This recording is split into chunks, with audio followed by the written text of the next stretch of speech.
right. Episode 14 of the Harold Katz podcast. Glad you could join us. O-Ring Glickman, Keep It Poppers, and of course, Coach himself. Obviously, this show is dedicated and spends a lot of its time focusing on basketball, philosophy, and life lessons. But I bet a lot of our viewers didn't know that Coach is also a big fan of America's pastime. And to talk about that, we have Jacob Steinmetz. So I'm going to kick the can over to Coach as he talks to Jacob Steinmetz about his experience playing in the World Baseball Classic, his time with the Arizona Diamondbacks system, and plenty of more to come. Coach, take it away. Thank you, Oren. Pop is here too, probably causing trouble. And anybody who wants to ask questions or pop on here, feel free, and you'll have to go through a rigorous process before we let you on.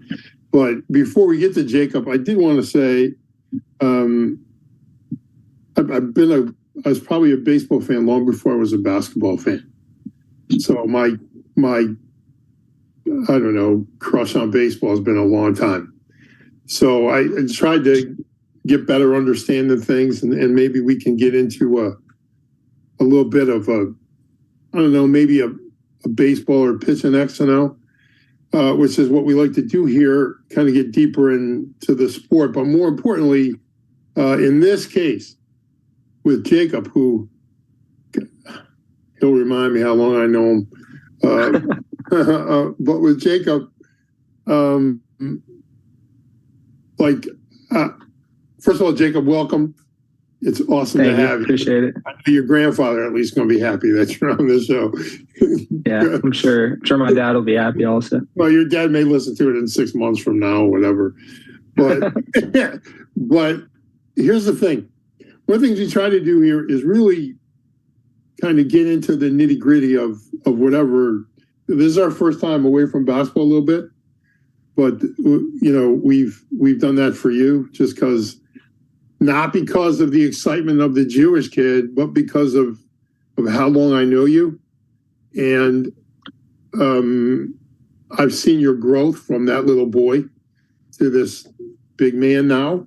I've watched you over multiple sports. First of all, I will tell everybody else, there's no doubt in my mind that Jacob would have been able to play for his dad at Yeshiva.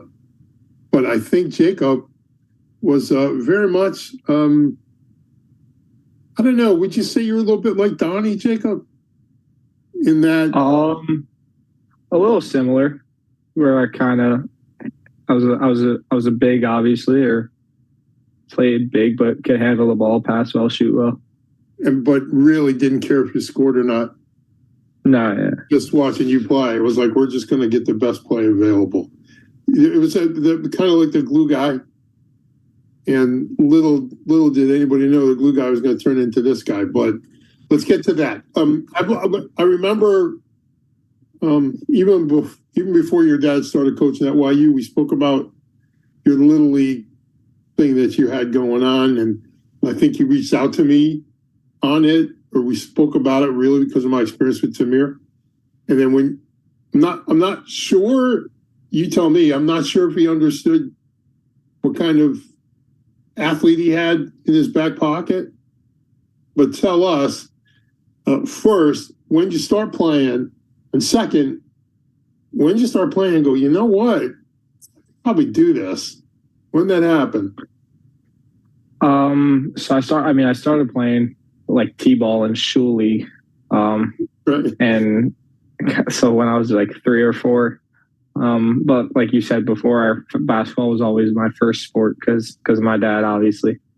But when I could do it, I mean, that really didn't happen until college. That happened. I realized I could probably play college probably around 14 or 15. But then getting drafted and playing pro ball, not even until 16, 17. I mean, for me, and a lot of people won't know what I'm talking about here, but you will, obviously, and you can kind of share this. I remember when you were younger, you could throw the curveball, and I think you threw a changeup and a slider, or maybe your changeup wasn't all that, but you had some kind of slider or something. But you're basically a changeup, off-speed pitcher, right? I mean, that when you were younger. And then you all of a sudden you got bigger, and now you got a fastball So your curveball, to me, is the way it is because you've always had to pitch backwards, right? You want to explain to people who don't know what I'm talking about? Yeah, I mean, I hit a late growth spurt. So when I was pitching at 12 or 13, I wasn't always throwing the hardest and wasn't going to be able to throw my fastball by people. So I had a pretty solid curveball and slider, like you said. So I learned how to pitch with that. And now that I luckily have the fastball, it makes it a lot easier. So you learned up and down, in and out, right? I mean, that's what you had to do with your curveball and your slider because your fastball was going in the, I want to say, mid to high 70s or something when you started pitching serious, right? Yeah, I want to say I was 13 or 14 when I started taking pitching seriously and stopped playing the field. Then I was probably like right around there. Right, and so but your curveball was still great, and that you kind of got away with being a curveball pitcher. Most pitchers, you know this from playing against guys like this. Most guys with good fastballs when they're younger, not great ones, but good ones, are all bigger, stronger than everybody else. So they end up kind of pitching fastball first and everything off the fastball. Right? I mean, you played against guys like that, right? Or with guys like that. All of a sudden now, you had to develop all these off-speed pitches, and now your fastball shows up, and you're like, okay, wait a second now. it's a little different, right? I mean, that's pretty much how this happened. And my guess is right about then, when you started to get this big growth spurt, I remember in the summer you came down to Baltimore. Donnie and I came out to see you. I think Donnie was like a sophomore in college or something. And you're having a barbecue at somebody's house. We came by. You remember that? I do. You were like, I don't remember. I had to have been. Yeah, well, obviously it was more meaningful to us. Oh yeah, no, I do remember. I was with a camp. Yeah, I was with camp. I was gonna say obviously it was much more meaningful to us than. I didn't know what you were talking about. I thought you meant like maybe a tournament or something. But I remember it now. No. Yeah, it was like Jew camp or something. Yeah. Yeah. So you came by, and we came by to visit you, and I remember you being like, I don't know, probably 2 or 3 inches shorter than Donnie. So you were already growing, and then the next time we see you, you're 6'3", and we're going, what happened to this guy? And now, what do you measure now? 6'5", 6'6"? What are you at? I'm like 6'6", 6'7" with basketball shoes. There you go. No, I'm probably like. But like we always say on the show here, you don't play naked, right? I mean, you got to play with some shoes on. So when your shoes are on, you're 6'7", right? Okay, so let's go all the way back. You played like second base, shortstop. What were you doing in when you first started playing travel baseball? When I first started, I was playing shortstop, second, a little center field, and pitching a little bit, but not as much. Because you were curveball, right? Because you weren't throwing. Yeah, but also just because we had guys that threw harder and just were better pitchers at the time. Where are they? Again, this is like 10 years old, so. Yeah, where are some of them now? Are there anybody playing? Yeah, most of them are in college. Some of them aren't even pitchers. A lot of them are position players. I know specifically when I switched teams when I was 12 to Brooklyn Blue Storm, I was 12, 13. I kind of realized I should stop playing shortstop when our shortstop committed to Wake Forest at like the end of 8th grade. So I decided to kind of focus on pitching, but he was also one of our better pitchers when we were 12, and he's playing infield at Wake Forest right now. But he was throwing harder than most 12-year-olds should be throwing. Right, and is he pitching down college? He's not, right? He's just playing. No, he's not pitching. Playing short, second? Yeah. Does he have a bat? Did he hit and all that? Yeah, he can hit. Yeah, he's good. He's really good. Right. So they just take him, move him off the mound. What do you think he's probably throwing now? High 80s, mid 80s? He'd probably be right around there, yeah. Right, but in that's what my point was. Like at 10 and 12, he's just blowing guys away. At 10 and 12, he was probably throwing 80 also. Big, right? Bigger kid. Yeah. Right. Yeah. See, so that's kind of what happens, and then some late bloomer like you shows up, and everybody goes, "Who is this guy?" Right? And then forget the juice stuff. Just like their growth and everything. But one of the things we talk about here all the time is I don't think people really get how hard you have to work. Like, I know we had Tamir on last week, and you're not doing what everybody else is doing. Everybody else is going out or something. You're doing other things, right? Like, could you go over that? Like, what were you doing when your friends were doing X, right? And when were you doing it? You understand what I'm saying? Yeah. I mean, I was still, thankfully, I was still able to hang out with my friends. But mainly like junior year, senior year of high school was kind of when I started really working at it.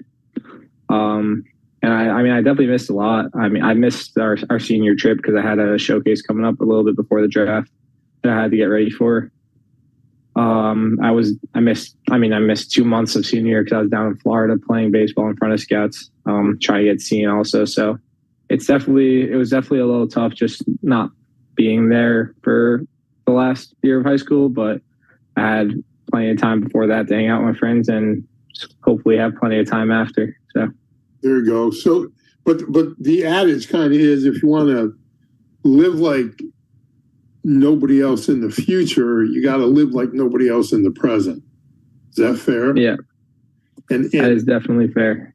And it seems to me that you gave up some of those kind of childhood experiences, and now you're where you are because those are some of the sacrifices you have to make. A lot of kids, they want superstar treatment and they fail to give superstar effort. And I think the only reason we're talking today on this subject matter is because you've given superstar effort. And because you sacrifice that time with your teammates, because you sacrifice that time with your family, because you sacrifice that time with your friends, and you say, okay, well, I've got this other goal. Let me see if I can do this. And to me, that's not only is it the most important thing for a kid in 16, 17, 18 years old, but it's the hardest thing for a kid. 16, 17. Well, can you come with us, Jacob? No, I got to throw, right? Or I got to lift. What was your throwing and lifting regimen? Let's say off season and then during the season. Let's go high school. After you got bigger, okay? After you got bigger. I mean, I really didn't start. I really only started that like junior, senior year. Right.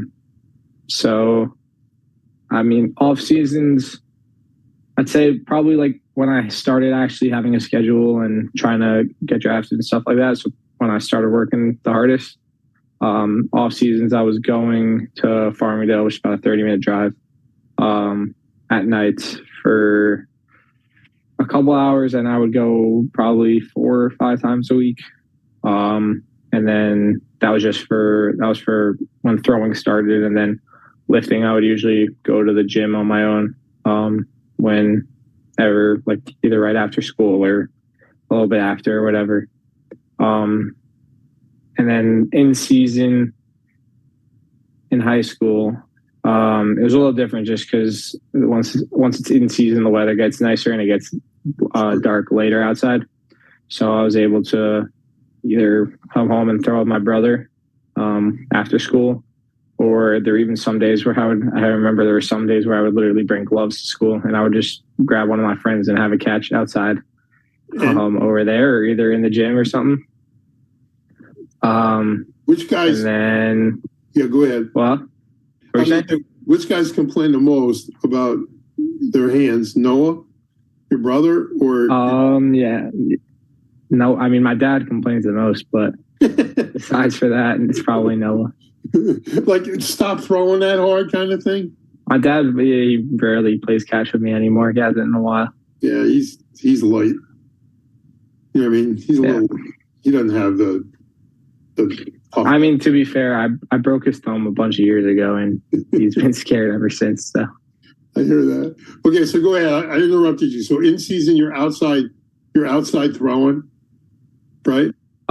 Yeah. So I mean, I would probably throw 5 or 6 times a week, and then depending on schedule with either showcases or tournaments or something, on weekends, I would go and pitch. Right, but I'm saying, are you lifting during the season? During the season, yeah, also not as much. I would usually go 3 times a week. Just kind of like in between. It would depend on the schedule also, just because there wasn't really a set pitching schedule. So right. It would kind of depend on when I had games and stuff. But right. But that's kind of my point. Like, you're going to school after till what time? I was supposed to be there till about 4:30. And let's just go with what you were supposed to do. Don't be telling me. 4:30. 4:30, 5 o'clock, depends on. Okay, 4:30, 5 o'clock. And by the way, all your contemporaries are out of school at 2:30, right? Yeah.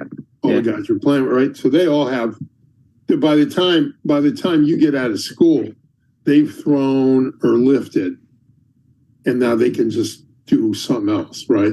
You really. Yeah, I see it a lot now. Sorry, but I was going to say, just to add on to that point, now that whenever I go home for the off season and I don't have school, obviously, and don't have much to do, when I go work out and throw, I'll go earlier in the afternoon, earlier in the day or whatever. And kind of around that 2 o'clock, 2:30 is kind of when the facility I work out at starts packing up and stuff. And I'm like, I wasn't getting here for another 5 hours. And like, I wasn't missing hanging out with my friends as much, because if we hung out, we'd hang out a little later or whatever. But mainly, I mean, I'm missing sports games and stuff, and I was not happy about it. Right. Well, you were supposed to come on last Monday, and we got bumped because the Rangers. Big game tomorrow night. All right. Yeah, big game tomorrow night. Though. That's why even on your off day tomorrow night, we couldn't get you tomorrow night, so we had to settle for game day Sunday, because you and the producers of this show were not going to be available for Monday night. And I was the only one dedicated enough to schedule you, and I got bumped. And then I got bumped. Oh, let's do it next Monday, Jacob. Well, it might be game 7. And then these 2 birds are chirping in my ear. We can't do next Monday. And Jacob's stepping up, saying we could do Sunday night. So that's why we got knocked off by a day. And I'm glad you won anyway. By the way, did you win today? No, we lost. We lost by 1. Lost by a run. And you have not pitched since Tuesday, right? You pitch again next. Correct. Yeah. On the Tuesday schedule right now? Yeah, pretty much. Okay. Well, we'll get just one question, then we'll get back to what we're talking about. You're on this 2-day schedule. When do they have you on a various day schedule? Is that, you're in single A? So double A? Would that be? I think they IA. In the minor leagues, it's a little different because we play a 6-game series. Right. So every level is 6 games, and then off days are Monday. So I think they try to schedule it where each person has their own day. So that, I mean, there's not enough spots there are enough spots, I should say, for 6 starters at each spot or at each level. And it kind of gives everyone the amount of innings that they need. So I'm not sure exactly when that would start. I know even at some levels, if they just don't have enough pitching for 6, let's say they only have 5 starters or whatever, then we would start going on that not every other day, but varying days. But I don't know. Yeah. Okay, so for now you're pitching on Tuesdays. Okay, let's go back. So you finish. So basically, high school, you're doing all this. Everybody else is home. We're getting extra lifted in. You have to make a choice. Do I lift today? Do I throw today? You know, that kind of thing. Are you basically throwing every day, or are you giving yourself days off? Like I know in basketball, I'm not sure we want guys shooting 7 days a week.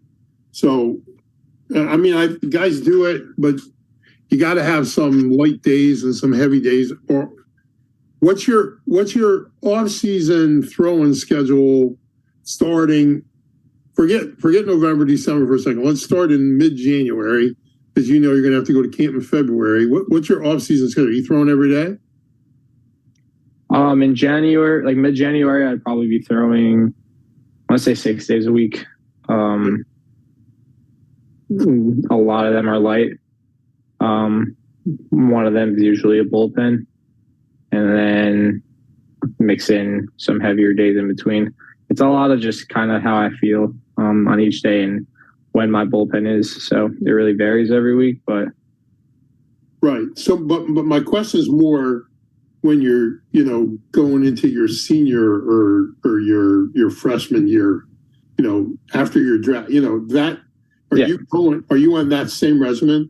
Like I'm going to go hard one day, off a day or two, or just off one day?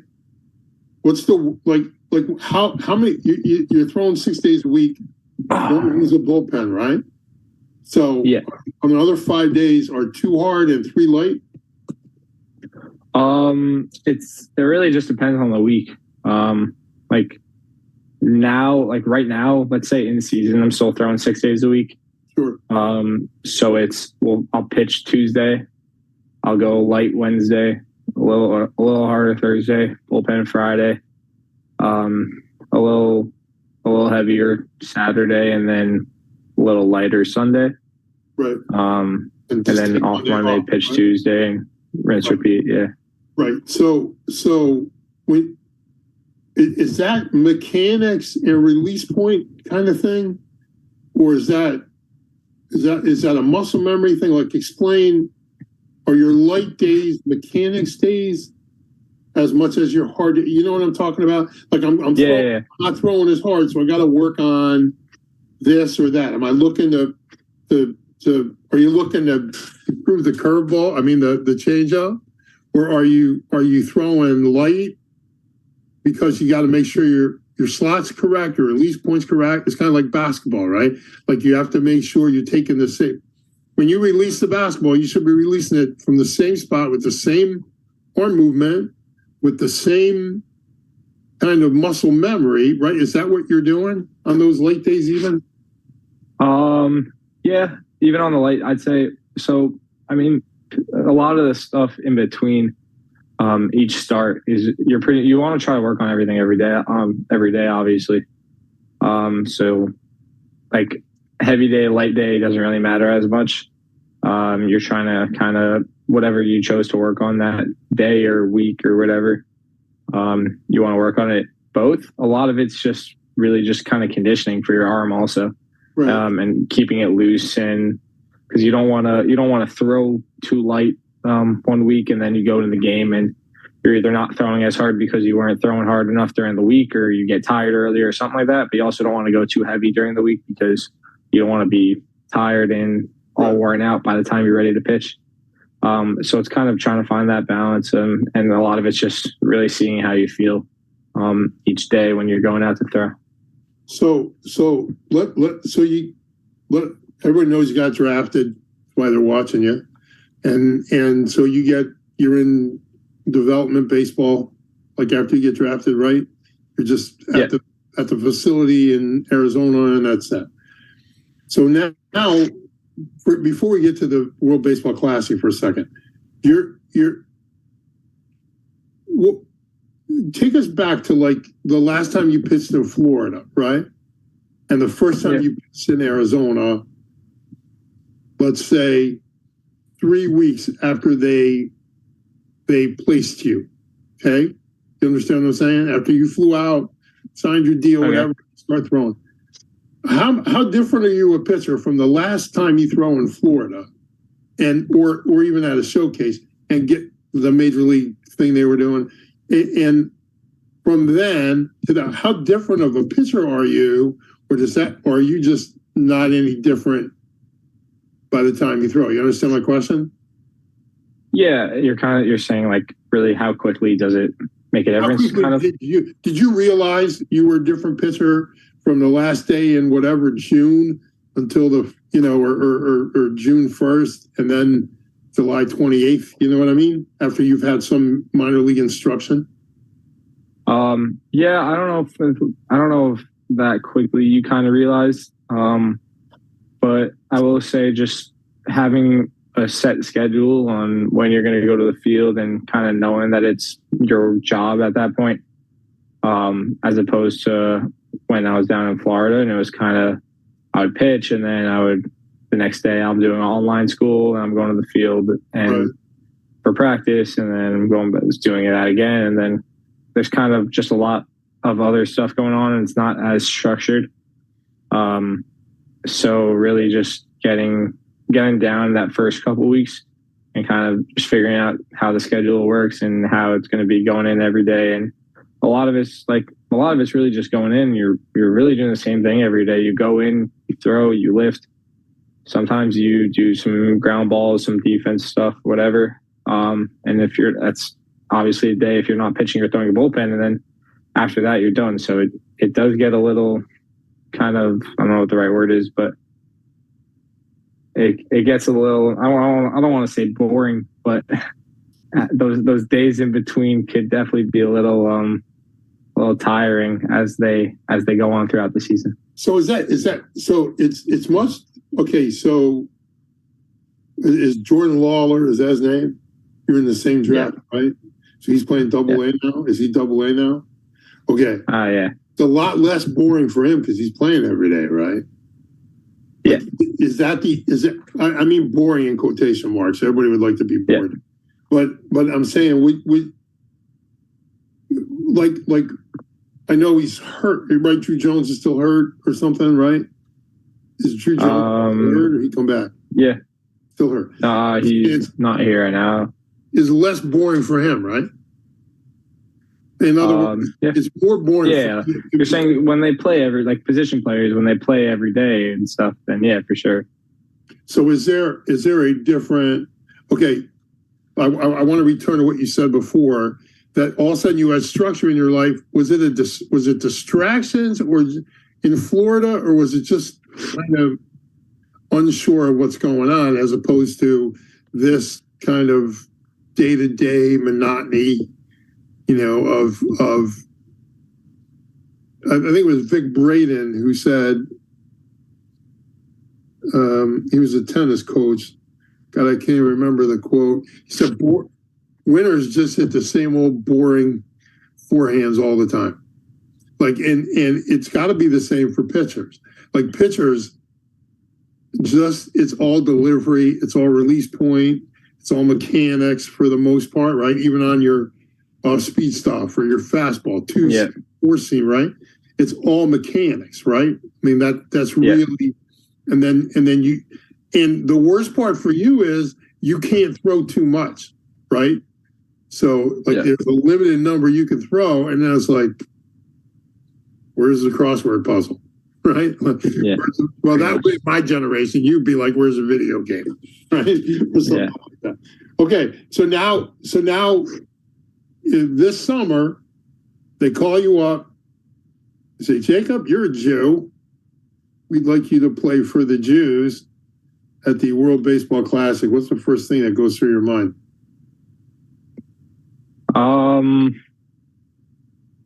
when I got the call, I kind of knew that there was a chance already. But I mean, it was still really cool to hear. It kind of felt like I was getting drafted again. Yeah. It was kind of that same feeling where it's like they had a bunch of people to choose from. And thankfully they chose me. So I was excited to get the opportunity and didn't really know what to expect, but. Well, did they tell you they expected you to start a game?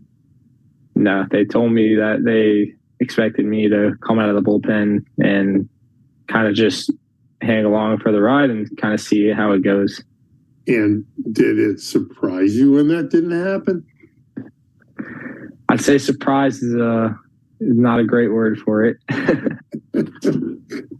Okay, so let's go back to that conversation. You're thinking, I'm going to be coming out of the pen at some point in these X number of games, and you're not getting called game one, right?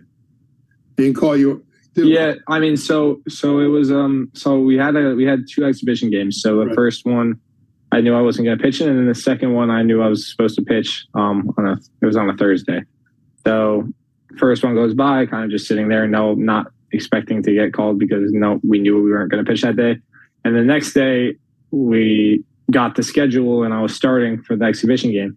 All right, that's pretty cool. Like I'm a starter, and I was hoping I'd be able to get the start. So.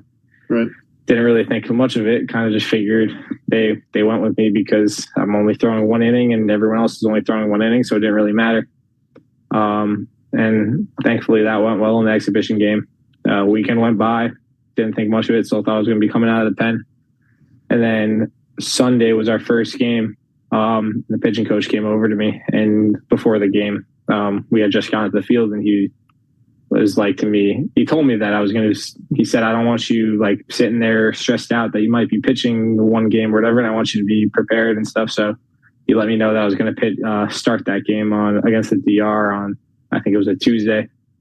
So, I mean, at that point I was kind of like excited and a little nervous, but probably more excited to like kind of just get out there and see how it would go. Is it kind of like I got good news, Jacob, and I got a little bad news, Jacob? The good news is it wasn't quite. He didn't even say. He said he came over to me and told me that I was going to be pitching Game 3. So I like went through it in my head, and I was like, all right, we're playing this team. And I was like, oh, that's the Dominican Republic. It's like and it was kind of just the worst thing you got to hear, right? Yeah, I mean, the competitive side of me was kind of excited, and I was like, all right, like, let's do this. I kind of want to, let's go see what I got. All right. How many people are there? At the game? Yeah. I don't know the exact number, but I think it was 30. It was above 30,000, I think. A lot more than are coming to your games now, right? Yeah. So this is the biggest crowd you've ever pitched in front of? The exhibition game was the biggest crowd I pitched in front of, and that was like less than 10,000. Oh, okay. Yeah. All right. But it was in a spring training stadium. Yeah, but this is third. Now there's 30,000. Oh, yeah. Okay. Something like that. So let's go through the first 3 batters of the game. Who are they? It was Soto, it was Julio Rodriguez, and it was Manny Machado. I mean, if I was going to make the top 15 guys in baseball, if those guys, I mean, I kind of think Julio Rodriguez is one of the top players right now, and Soto is he's a monster, right? So those 2 guys would be in the top 15, regardless of what. Regardless of what those, what Soto's going through, whatever. It like, yeah, 4 years old or something like that, right? I mean, so they're kids. Yeah, they're both like, him and Julio Rodriguez are both less than 25. Yeah, and say what you want about Manny Machado, like this knucklehead Poppers is saying, before the season's over, he will look like his bubblegum card. In other words, the back of his baseball card will say 280, I'm guessing, 280, 290, 30, and close to 100. That's what it's going to look like, regardless of what he's doing right now. I'm just saying. So Soto, what happens? Well, wait a second now. You go through how you're going to pitch him, right? You go through your pregame. What's that like? Is that you're going with a catcher, or is it not that deep? Yeah, we had pitcher meetings, like all the pitchers. Right. We would go in and kind of just go through the scout and whatever, and kind of on each hitter and stuff.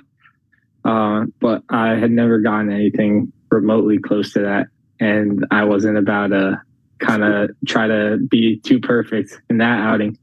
So the pitching coach was like, "Don't even like worry about it too much. Just go out there and compete." So my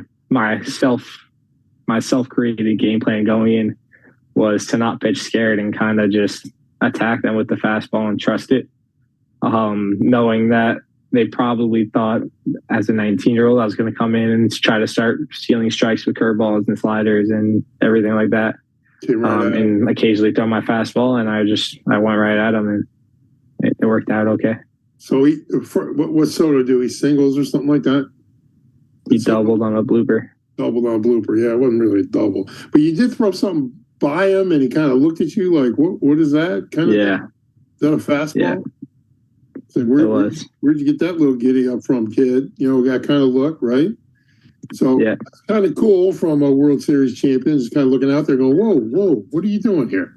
Okay, and I mean, you gotta be thinking like, dude, just stick around for a while. I'll see you again. Like that. If it's me, like I'm competitive too. Like I mean, I'm throwing slops, but if I had your business, I'd be like, get used to this, brother, because you're gonna see it. right? You know what I mean? Yeah. Is that going through your mind at all? Or you're not even thinking about that?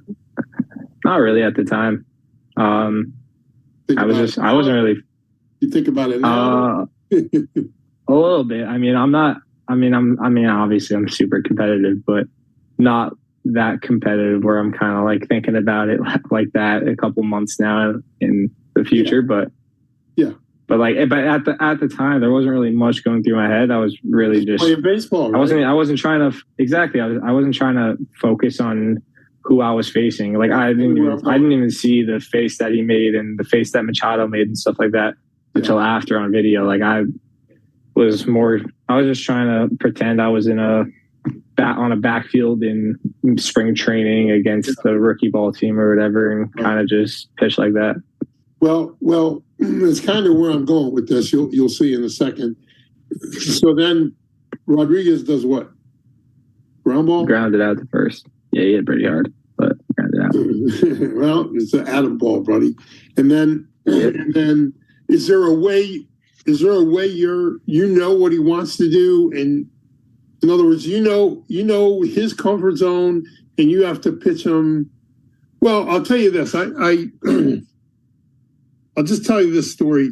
I used to send guys out to speak at events, as my company did, and we sent Tom Seaver to an event in a Jewish home event, and I gave him dinner before, and I was just sitting in the room, and he was telling me about a game where he loses in the bottom of the ninth. Those guys, they used to pitch a lot of innings. So he says he's got a man on first with one out, and I think it's Rusty Staub at the plate. I don't know if you know who he is, but he's like, I got to get him to hit a ground ball to second base, and I'm going to get a double play. I win the game 1-0, right? So he says, I start him up and in for a ball. I throw that fastball up and in. I go breaking stuff down and in, right? And then I go, and he goes, this is the pitch I want to get him at. I'm going to go fastball, low and away, and get that ground ball to second base. And that's exactly what happens. And the ball goes through Felix Millan's legs.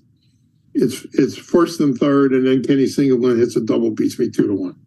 So what my point is, he's talking about he's throwing pitches he does not want him to hit.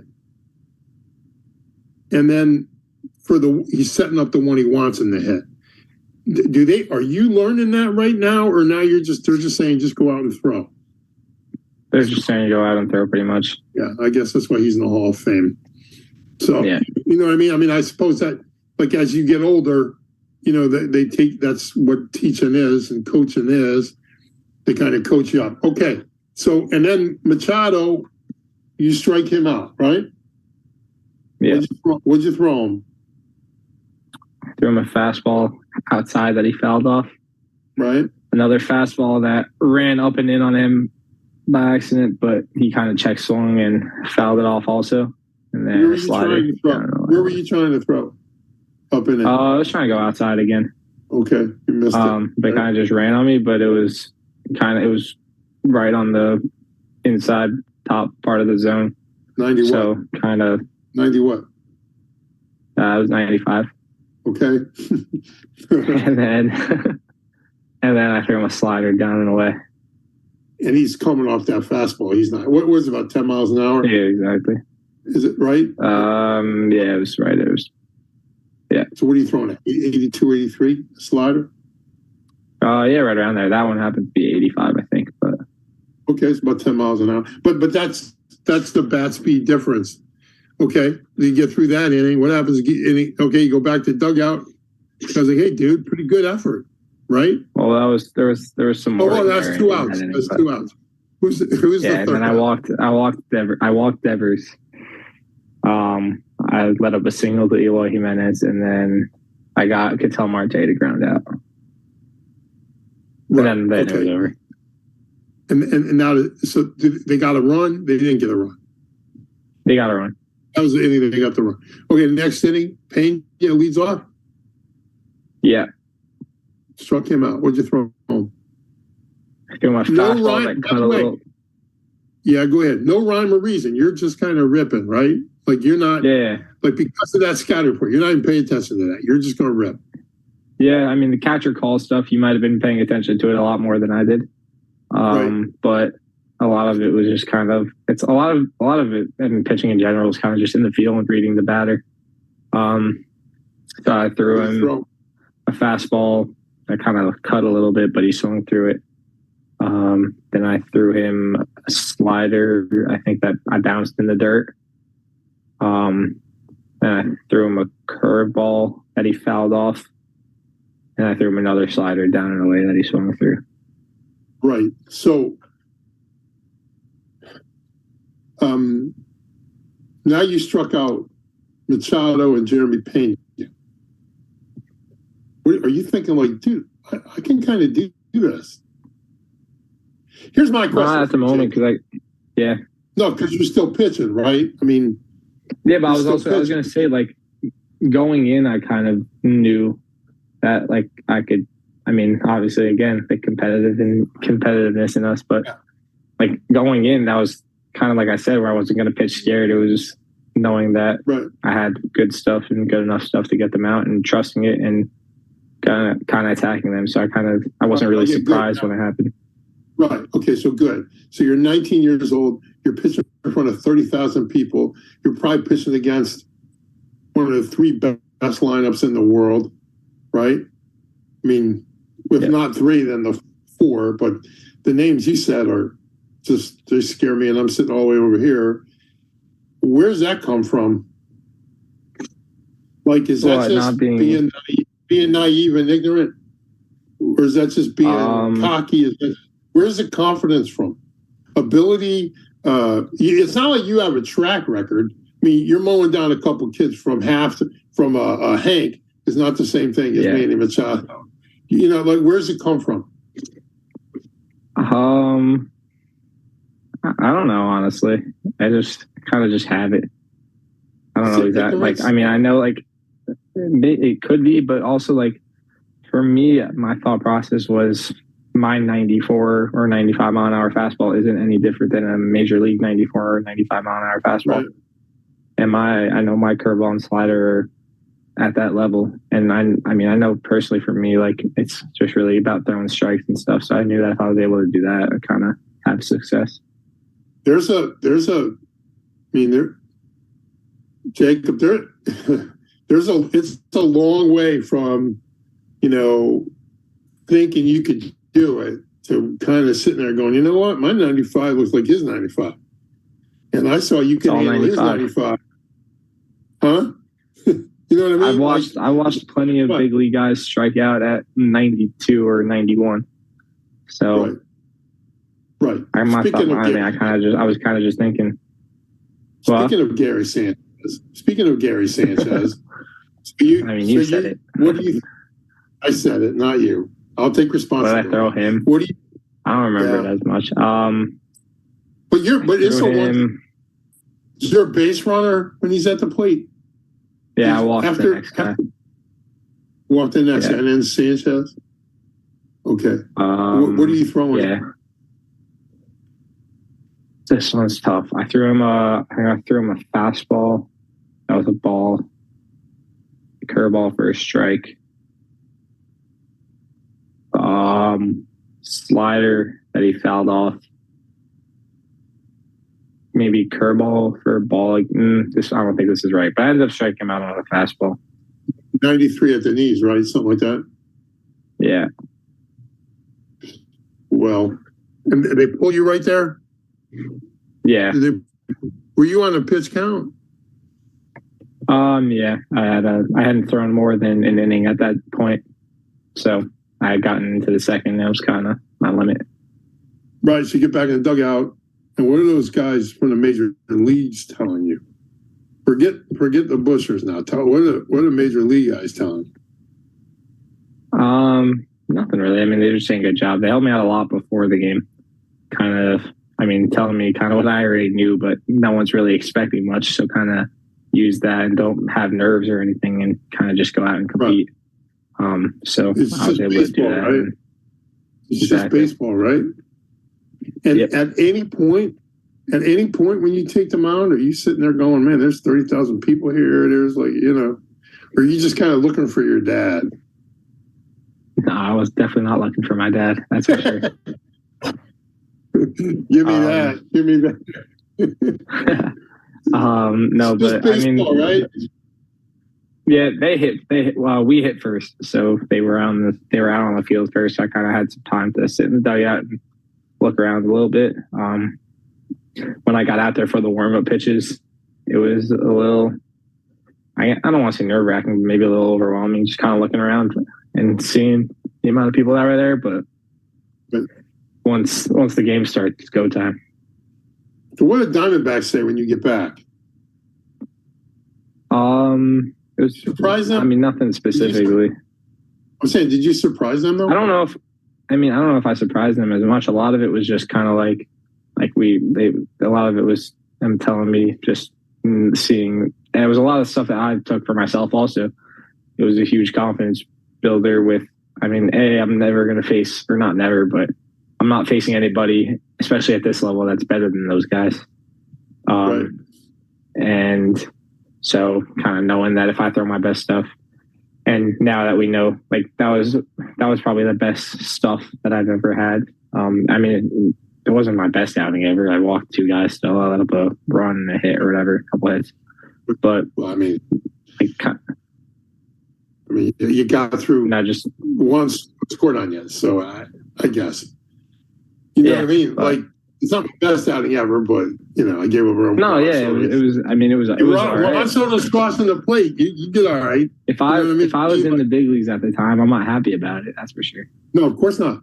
But you're 19. I know. And we're trying to figure out. I'm trying to figure out where. I just kind of think it's Jacob being Jacob. Like, you've always kind of been like. That's what I'm saying. I can't really explain it. I just kind of been. Yeah, exactly. That's always been that way. Like, Jacob, like, yeah, whatever. Yeah, you're 12 years old. How you doing, Jacob? Yeah, I'm good. Yeah. How's cool? Yeah, good. Playing baseball? Yeah. Yeah, how's basketball? Good. Did you like the game tonight? Yeah, it was good. That's Jacob, right? I mean, that's till you learned how to talk. That's pretty much how everybody talked to you, right? Yeah, imagine how this podcast would go if that's how it was still. Yeah, if you were still like that. You're halfway like that now. Hold on, wait. So now were you supposed to get to A-ball this quickly, or was this the plan? The plan going in anything up? I'm sure it might. I'm sure it helped a little bit. It'd be hard to guess it didn't. They didn't tell me any either way. Right. But the plan going in was kind of just see how spring goes, and depending on how I did there, they would decide on whether they wanted to move me up or keep me in as owners for a little bit longer. So I think there's 3 19-year-olds in Visalia, right? You, Drew Jones, and somebody else, right? Somebody. Yeah, I don't know how old everybody is, but I think you're the youngest pitcher on your staff. I think so. Yeah. There's like 21, 22, a couple 20s or something. But basically, and so are you working? Are they allowing you to pitch out of stuff later in the game? In other words, first game, a lot due to your own effort. I think you're out in the 4th, right? Last game, but you can shoot that. And the crazy thing for me is I'm kind of listening to it and go, boy, if we just get them 2 out, 2 strike guys, we'd be all right. You know what I mean?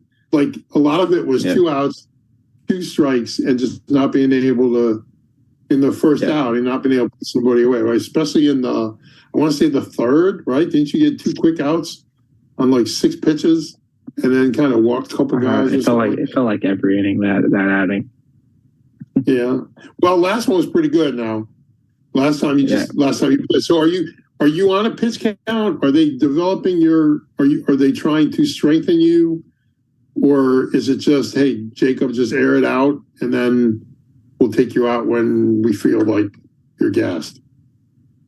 No, we're on a pitch count now. All of us are pretty much around the same, and we kind of slowly work our way up just because it's still early in the season. So what are you about 70? Like 75, right around now. Okay.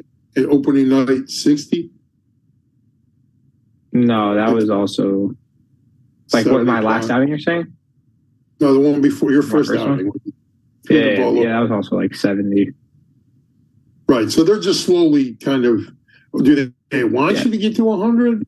Do they want you to get to 100? I assume so. I think they want to work our way up. They don't want us throwing too much, obviously, because still the main reason for all these levels is to develop. Right. Obviously, you want to win, but most of it is trying to develop guys, and you don't want them throwing too much and wearing out. And what kind of teaching is going on? Are you getting taught every day? Like, are you get pitchers meetings? I'm saying, are you getting one-on-one taught every day? Like, how's that different than, say, the Baseball Academy in Florida or Developmental League in Arizona? Is it any different? Are you a little more independent? You know what I mean? Like, how's that? That? It's definitely different. Definitely a little more independent. Just because there's one pitching coach for however many pitchers we have. I want to say 15 maybe or whatever. But you pitch, you have your outing, whatever went well, whatever didn't go well, you talk to the pitching coach about and kind of how to work on it. And then that's kind of what I said before, where in catch play, whether it's heavy day or light day, you're always trying to work on that. And then your bullpen is kind of when you really go after it and try to work on it, kind of fine tune. But then once it gets to your time to pitch again, if you didn't figure it out, then forget about it and go compete and get outs. And if you did figure it out, then it's for the better then. So once you got to today, now you're late day, right? Are you kind of late today? Yeah. Right. And then you're off tomorrow. Okay. So now, well, first I got to shout out to Yeshiva League Pass. What am I supposed to say? Subscribe to Yeshiva League. Subscribe to our podcast. Subscribe to Yeshiva League Pass. I'm supposed to say stuff like that. And I'm not the play-by-play guy, Oren. But I'm also supposed to say, if you have any questions, you're welcome to hop in here with Jacob. Oren, what else, dude? Couldn't have done it better myself. Yeah, if you couldn't do it better yourself, I have no idea why you're here. Understand? I'm out of the job. I'm fired. I'm a basketball coach, dude. I don't do none of this. Speaking of which, we had the pleasure, Jacob, of having you do our color commentary in January, right? At halftime, right? Was it that game? I don't think I did. Did I do your game? Yeah, you did my game. Oh yeah, I did. Yeah, you did my game. Yeah, gee, thanks. How'd I do? It was pretty good. You were really good. You kind of kept the Homer. You kind of helped the Ramaz and kept the Ramaz Homer stuff out. I had to keep it. Yeah, I had to keep it balanced. That was cool. I appreciated that. But go back. What did you draw from the experience of not only watching your dad's teams play in college, but kind of going, to watch them play big games, championship games? Did you come with us to Pennsylvania? You did, right? No, my brother went. I had a basketball practice, and my dad would not let me miss. Right. What a loser. And then did you come? You did not. I haven't been to any of them, Coach. Yeah. Such a loser. I saw Noah there, though. That was fun. Noah's been to all of them, except for, obviously, the COVID one. But right. But wait now. I guess there's only 3 of them. But did you learn anything from that? And if so, what'd you learn? I'm not sure. I'd say just in general, just kind of what it takes. For me, it was more college related because that was the level, obviously, that I was watching. And going to practice, and if I didn't go to practice, knowing that my dad was waking up at 5 a.m. to go to a practice, and the guys on the team weren't waking up much later, kind of showed the work that you'd have to put in and the commitment you have to it. Thankfully, we don't have to. I shouldn't say that. Sometimes we do have to wake up pretty early, but thankfully, I don't have to wake up at 5 a.m. for college workouts because I've heard those aren't very fun. No, but That was kind of my biggest takeaway. Other than that, a lot of the stuff I took away was really just like for basketball stuff that I would use. Right. When I played still. Right. Is there anything from that you can transfer to baseball at all?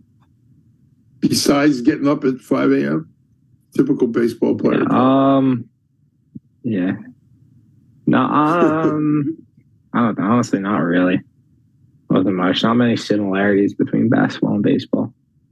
That's cold, dude. You are cold-hearted. It's that. What do you got? You got anything? Well, I'm just saying, it's that naivete that makes you great, in my opinion. It's that, like, I'm just, you know. Is there the correlation is like you said, hard work, but I also think competition. You know, sometimes you got to get nasty, move somebody off their spot a little bit. You know about that. You know, There is that in basketball and baseball. Like baseball, some guys get a little too comfortable. He needs to go eat some dirt for a minute. I know I said it. Yeah. You didn't say it, but you know, I'm still working on that part in baseball, though. Yeah. But they're trying to take that out of the game. But like you own that inside part of the plate. You know, a lot of guys try to take that away from you. I kind of call that like the Simcha Halpert rule. You know, you're just going to be a nasty, mean cuss. And just say, no, I want that part of the plate. You can get something inside the box. I'm going to get something on this side of the plate. You know what I mean? So I think there's that. I think there is, ultimately for you, it's all about stops, right? Like somebody just runs 12-0 on you. You got to get a stop, right? Or if you're in the midst of a run, you can't be like, here's a great correlation. You know, you got basketball team just goes on 16-0, and that's all because they got stopped. Some baseball team, your team scores 5 runs. That's a shutdown inning, bro.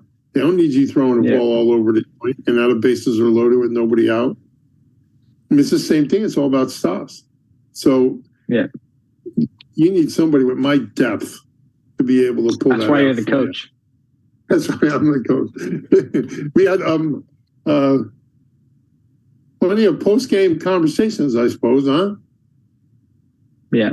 You really can't share on here some of the things that were said. It's all positive stuff, so it doesn't really matter much. Just delivered in a different way. Hey, Oren.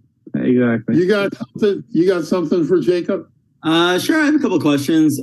First off, Jacob, I thought you should know, after your Dominican Republic performance, the first thing I did was tweet out our selfie of us at the New Jersey City game. Remember that night? I do. Ryan had a good game that night. I knew that picture was going to come in handy one day. That was a tough one to watch. Yeah. Ryan went off in that game. Yeah, but they were up by so much. And then, they almost. Anyway, wins away. 30, right? Like up 30. Something like that. Yeah. And that was during the streak still. It was like. Yeah, it was nuts. I'll never be able to ask a professional pitcher this question, so I may as well ask it to you because I don't know any other professional pitchers in person. Obviously, the pitch clock has been very popular in the game today. I want to get your opinion on that. Has it been an adjustment? Has it had an effect on your game if you had to change anything up? It has. I like it, honestly. I haven't really had to change much because I usually work fast anyway, so it's been pretty easy for me. Yeah. The biggest adjustment is kind of just learning how to use it, especially when there's like runners on base. So when they're trying to steal and kind of trying to time you to get a good jump, you don't want to be going at the same time every time. So it's a lot easier now to kind of, I wouldn't say easier. Once you figure out how to use it, it's a lot easier to kind of use it to your advantage. Where let's say one pitch you throw with 7 seconds left, and the next one you wait till 2 seconds, and the next one you wait till 1 second. He tries to go because he knows that you have to go, and you end up picking off, and then you got him. So it's a lot of mind games like that you kind of try to figure out. I mean, we're all new to it, obviously. Right. So everyone's kind of trying to figure out still, but Jacob, on the Hold on, pitcher. Jacob. On that point, does that become a distraction at some point, or just like, dude, just throw the ball to the plate? Not really. It's just part of the game. Not the piss off, but the first off with the what? The first base, where you're kind of holding them on, and there's 7 seconds. Not really, just because you like it's. I mean, it's helpful. Like I know there have been plenty of times where you get timed up as a pitcher, and the guy gets a good jump, and the catcher can't even make a throw. You don't feel great on the mound, and you just let a runner go in scoring position. So it's just part of the game, and something that kind of need to work on. Go ahead, Lauren. Now, it seems that, Jacob, it seems that more and more kids who've grown up in the Jewish day school system observing mitzvot are involved in high-level sports. And I was wondering, what do you attribute that to, in your opinion? I have no idea. I know I feel like it's happened more now, just like out of nowhere.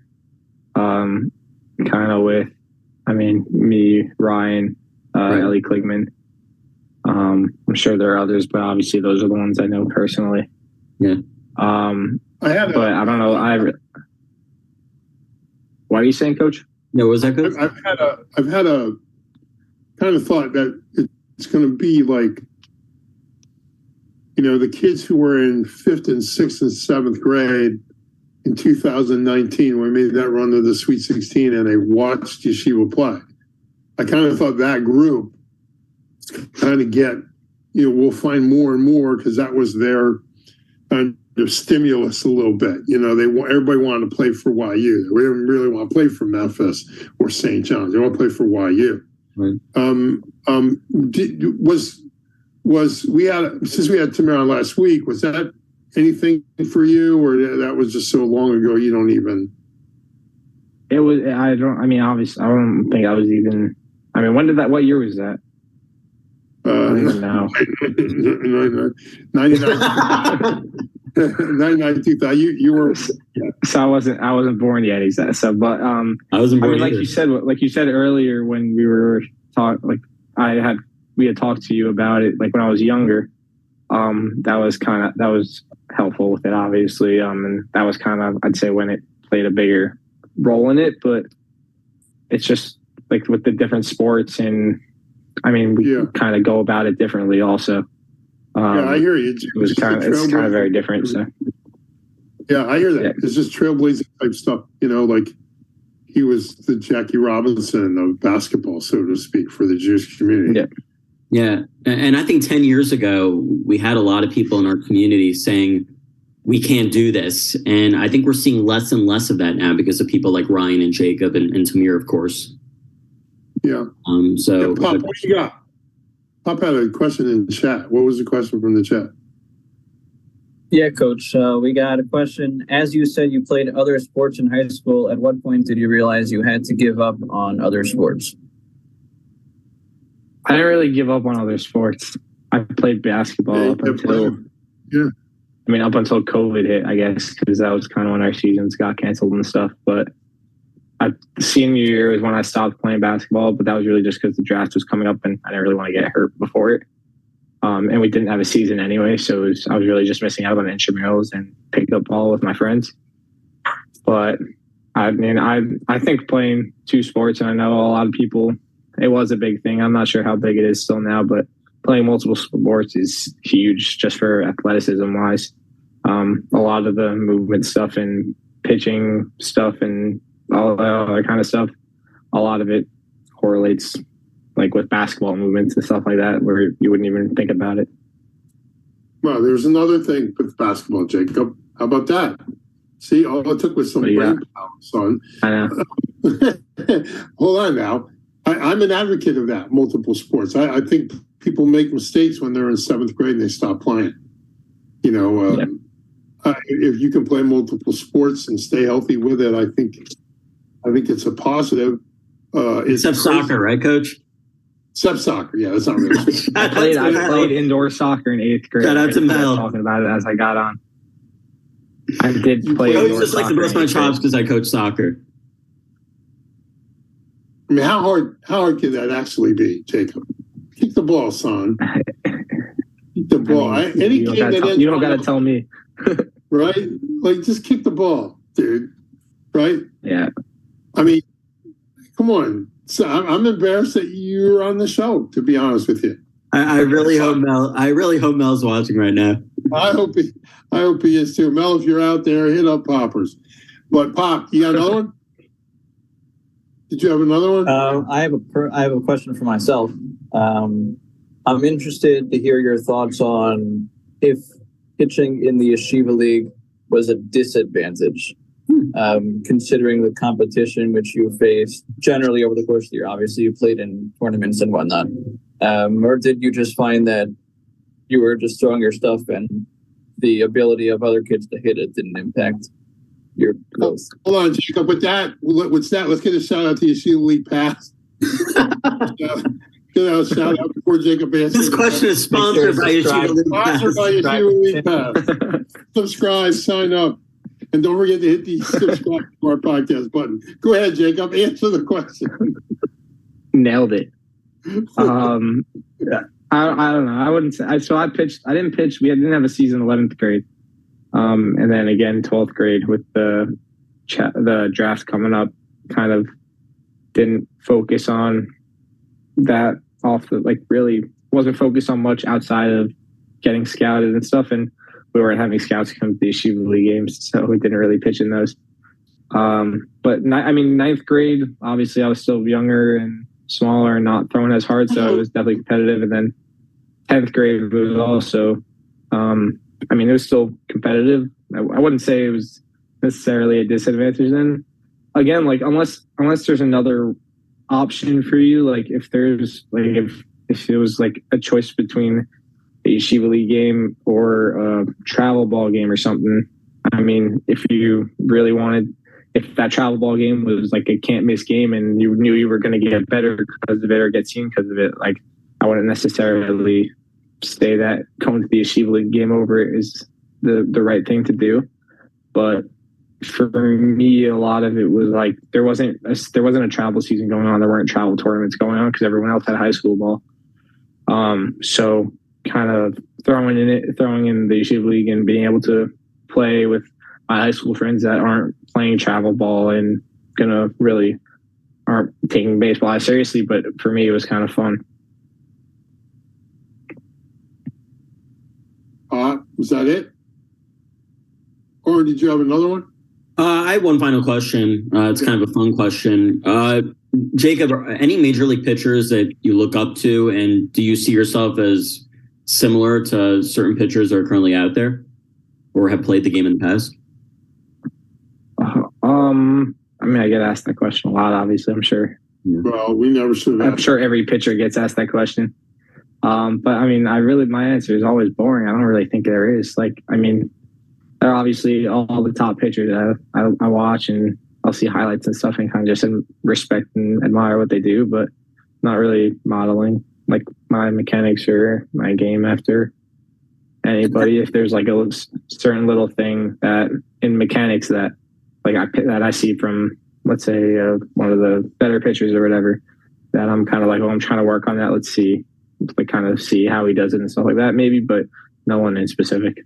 That's when I know you're close to Coach Katz, because Coach Katz always says, focus on yourself, right, Coach? Exactly right.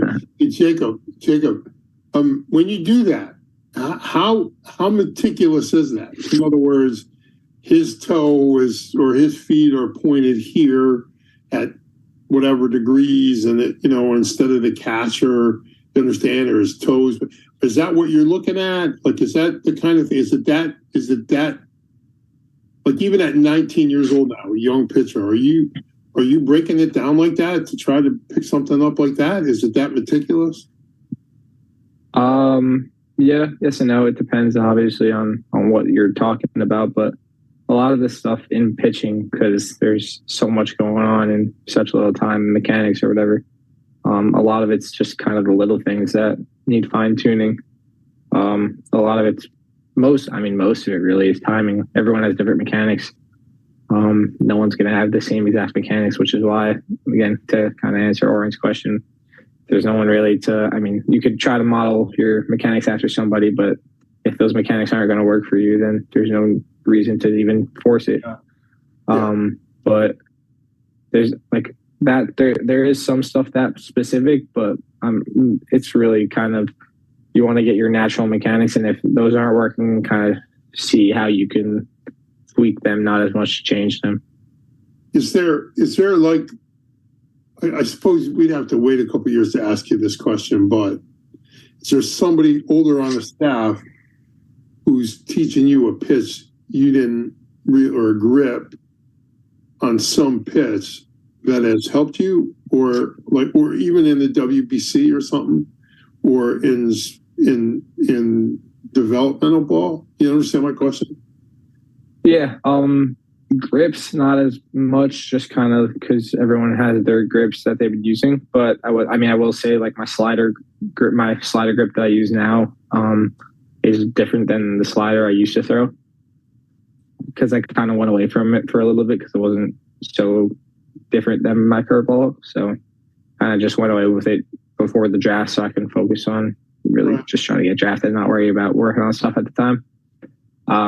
But like my slider grip, I was asking around different players and coaches, no one in specific, but really just anyone that threw a slider that I thought had a pretty good one. I was able to kind of come up with something that I felt comfortable with.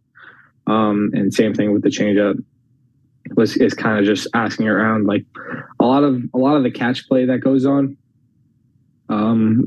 let's say lighter days or really any day, like you kind of talk to your catch partner, and if he wants to learn a slider, let's say, or wants to improve his slider or something, they'll just come up to you and be like, hey, how do you hold your slider? And then they'll start messing around with that. And then I'll ask him, hey, how do you hold your changeup? We'll start messing around with that. Like, that's pretty much like every day is almost kind of working, kind of just messing around with different grips if you don't like a certain pitch.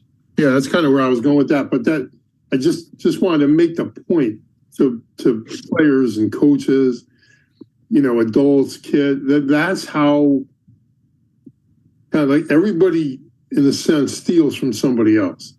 Like, and then you kind of make it your own until somebody steals it from you. I got this from Jacob Steinmetz in 2021. I got this from Jacob Steinmetz in 2027 at the All-Star game. You know what I mean? Like that what I'm talking about? Like that I heard, I don't remember who Mariano Rivera was talking to, but he said he got the whole thing he had going on, he got from somebody, taught him how to throw it, and he was like, oh, wow, this will work. Of course, he made a career about it. I heard somebody say he's like a horror movie, Mariano Rivera. Like, what's coming and there's nothing you could do about it. That it's coming at you with an axe and there's just nothing you can do about it. That kind of thing. Yeah. So, Jacob, first of all, as always, as I've always been, I'm a huge fan of yours. And I'm looking forward to Tuesday. I pretty much look forward to Tuesday every week. This will be a third week in a row. I'm waiting on a Tuesday. So glad to know you're pitching at home. Wait. Before we sign off, give me something about your dad that we might not know. Now, I know a lot about your dad now. I was going to say, you talk to more than I do. What I'm saying, give me something that Hoppers might too. How about that? Wait, hold on. Hoppers might talk to him more than I do also. Yeah, hold on, Jacob. Give me something your dad wouldn't want you to say on a podcast. And I don't care what he says if you say.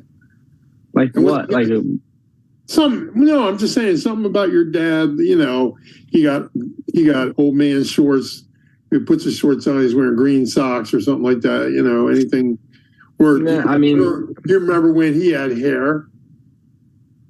I don't. That was too long ago. That's cool, dude. I'll say this. Brothers get away with being bald. White guys look like cancer patients, and your dad does not. Your dad kind of. I really don't remember. I just know that he always says at least that he shaved it. He said he got bored one day and was just like, all right, let's see what happens. Which I could see him doing it, but so I don't really remember it. But I think he was saying how he said it like took too much work to like like let it make sure it stays down when he wakes up or whatever and whatever. So he just kind of just got rid of it. Well, that's one way. Yeah. That's one way to do it. Your dog's barking too much, just shoot the dog. You know what I'm saying? Like, cat's making too many fur balls, just shoot the cat. That's how I view it, Oren. What do you want me to do, man? Like, it's the same idea. But, all right, Jacob. Look, it was it, last thing, and I'll let you go. I want to talk about your future representative, Noah. I'm just playing with you. I believe Noah's going to. He texted me a little bit ago. What did he say? Saying that his hand. He doesn't complain about his hand that much. He doesn't complain about it that much. But yeah, give me cool growing up with Noah, or what? Noah was cool, or Noah was a pain in your rear end. No, that was cool. He wasn't really a pain.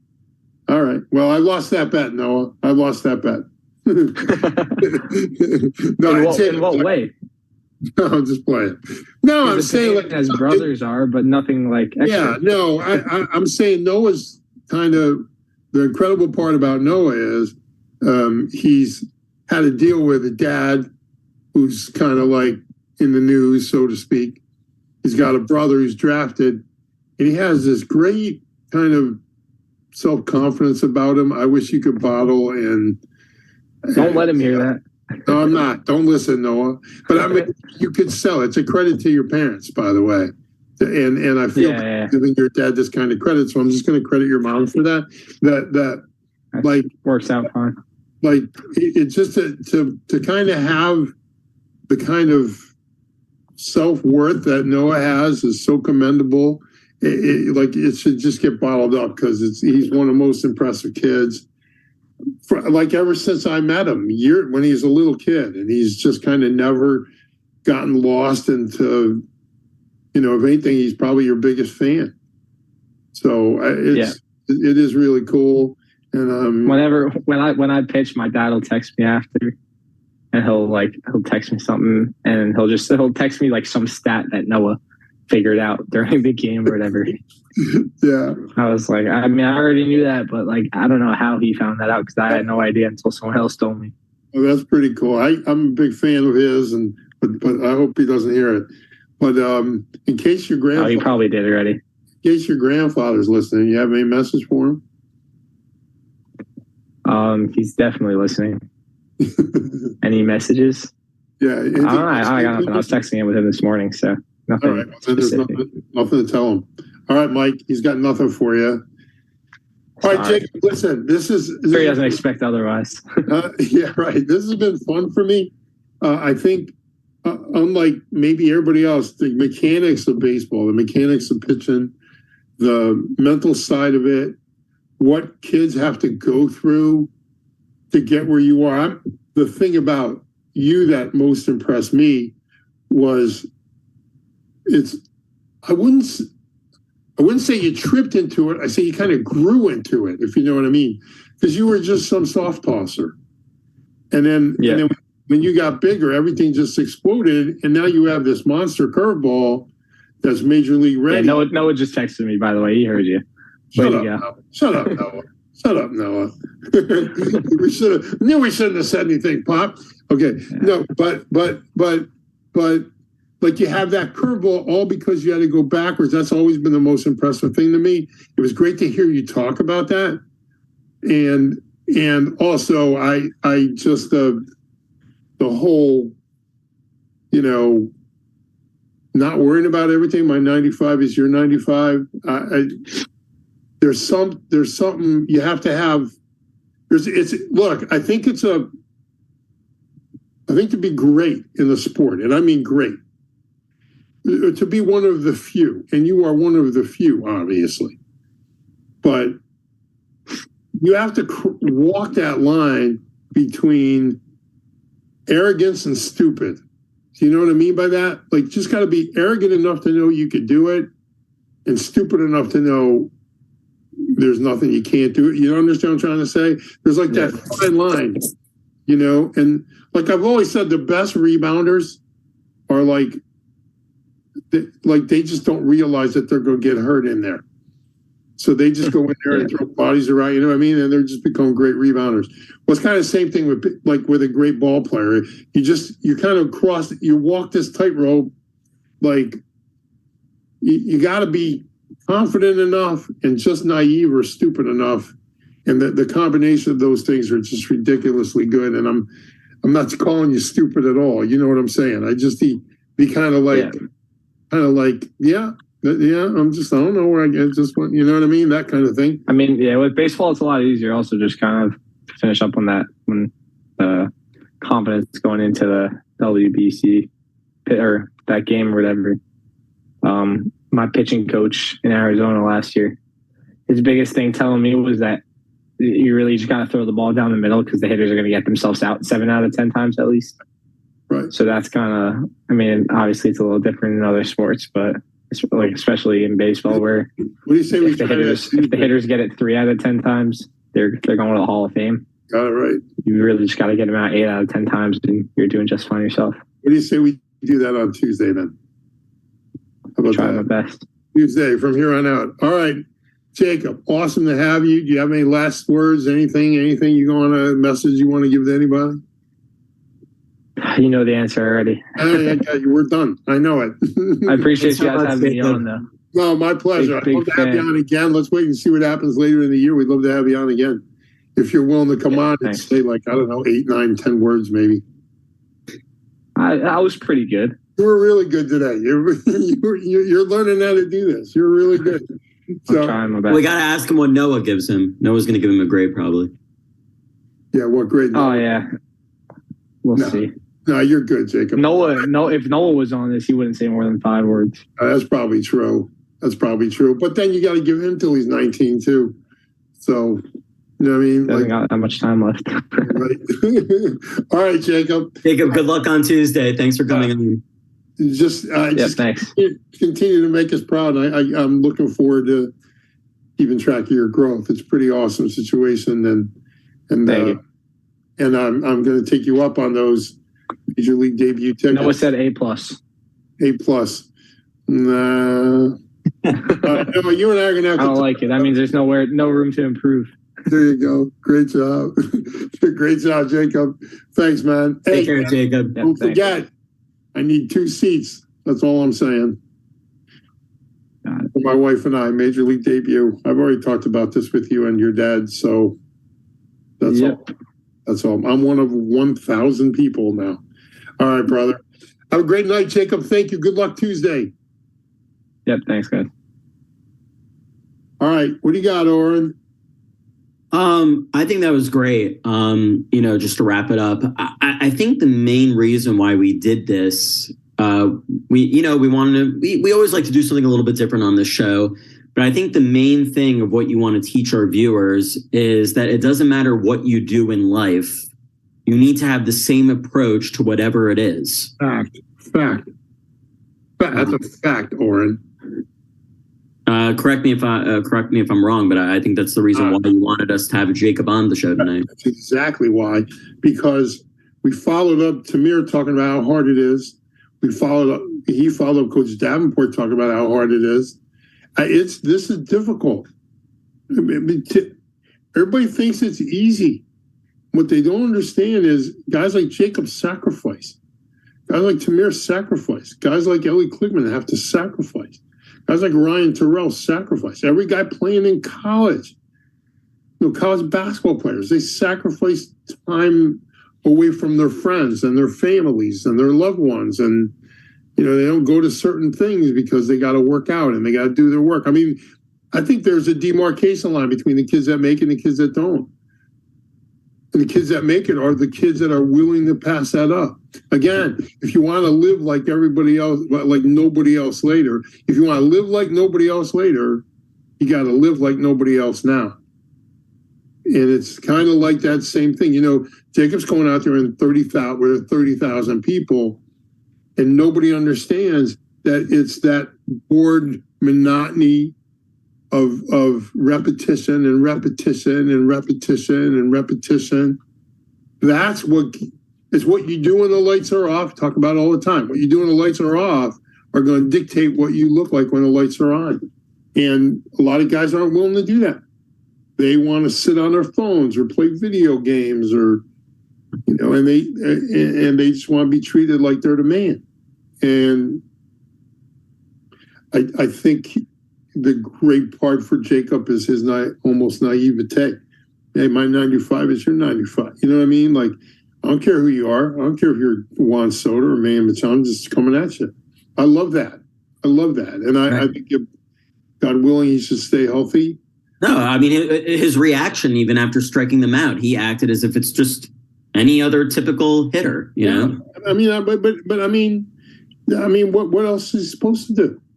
That's what competitors do. That's what competition is. That's what being great is all about. Right. That's kind of why we want him on the podcast. So we could go through the kind of, it's a long, hard, frustrating process, but I think ultimately you see, and he's just starting. I'd love to talk to him in 3 years from now. You know what I mean? Even 6 months from now, let's see what that looks like, right? So God willing, he should just stay healthy, and he has a brilliant future in front of him. And, hopefully he's pitching for Israel when Mashiach's here. And, Yeah. It wouldn't surprise me if he's the ace in the next classic. Well, I mean, he's got to keep doing what he's doing, though, for sure. Mashiach coming will help quicken that. Yeah. So that's kind of really all I got for tonight. I just really wanted to focus on Jacob and baseball, and next week we'll come up with some basketball for you. But Pop, you got anything? Well, yeah, just an observation. You're not going to get the sort of questions which you were asking Jacob tonight on any other podcast. Because it's really, there's a lot which goes into being great, which happens behind the scenes, which you have to know what the process looks like, at least from a different sports standpoint, which is in your case basketball, in order to even know what to ask. Right. I think I agree with that. And also, and this is not to insult the people who have interviewed Jacob, but I think it's all, the same, talking about, and there's nothing wrong with asking him about the observant stuff and all that. But I think there's not enough, which was tonight, Coach, you hammered it, but there's not enough talk about the work and the prep and the leading up to it and everything. Exactly. And for again, subscribe to Yeshiva League Pass and obviously subscribe to our podcast, but that everybody listening needs to know all these kids, not just Jacob, but everybody toiling around in the minor leagues. Like, there's a minor leaguer came up for the Yankees, 27, 28 years old, got hurt yesterday in his first game with the Yankees. I mean, that guy's been waiting his whole life for that stage. Imagine that phone call. You're going up to the show and you're 28, 30, 33. Like that. I mean, that's time. Just go back to your room and thank your creator. You know what I mean? Because like I said about Tamir and I said about other guys, I mean, you have to put in tens of thousands of hours to get to this spot. And I'm really proud of him. I enjoy watching him pitch. I think he's much more intimidating with 45 than he is with some 34 or whatever he's wearing on his back, but we'll work on that. But that is exactly why I wanted him on. That's exactly what I wanted to talk about, exactly where we wanted to go through it, and really did stay away from anything religious at all, just because let everybody else do that. That's not really what this podcast is about. Right. And adversity is going to come at you in all different ways and forms, and it's how you respond to it. Yeah, and I think that's what I meant by being, arrogant and ignorant. You're just like, I'll deal with the adversity. It's like it's water off a duck's back. You know what I mean? Like that's sort of how Jacob seems to handle it. And I love him. I love that he has that approach, and that approach, God willing, will benefit him very well. Yeah, a great episode. We really thank him for his time tonight. That'll do it for episode 14 of the Harold Katz podcast. A great show. And as Coach mentioned, we'll be back next week with a whole new guest and a whole new set of topics. Thanks so much, guys, for tuning in. Don't forget to subscribe. Thank you so much to Yeshiva League Pass. Have a great night and have a great beginning of the week tomorrow. Have a good night.